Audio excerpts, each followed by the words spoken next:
Good day mga bay. Ang gagawin natin ngayon ay yung AC project, gagawin nating air filter. Kumbaga nauso na kasi yung mushroom air filter ngayon. Gagawa natin siya ng bahay para hindi agad siya dumumi. Una pa lang ginawa ko dyan mga bay is yung rebit nung AC project. Bago po yan, nagkagastos lang kasi yun, dumadapis nga yung pagbarena.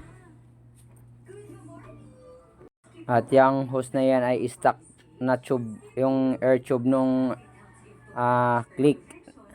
Tapos yan yung natin gamitin yung adapter, yung kulay blue na yan, yun yung mga gagamitin natin. Tapos yung AC project na yan, walang screen yan, ginawan ko lang yan ng screen, tapos winilding ko dyan, inispatan ko lang para may paglagyan rin siya ng foam sa labas. May foam na sa labas at may mushroom air filter pa yan sa loob, kumbaga safe pa rin, hindi yan papasukin ng buhangin.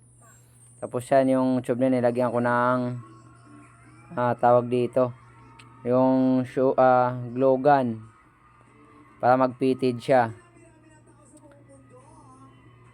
Ayan, dinidiin ko yan mga bay para magpit siya, hindi siya kakalas. Tapos yung napit na yan, yung loob na yan, yung loob dyan, nilagyan ko rin yan ng glue gun. Pinuno ko rin yan para sealed talaga siya, selyado. At ayan mga bay, nakabit ko na nga at makita nyo naman yung sa loob niya, no. Ayan, napuno ko yan ng dyan, yan, no. Napuno ko yan ng glue gun. Ayan, no.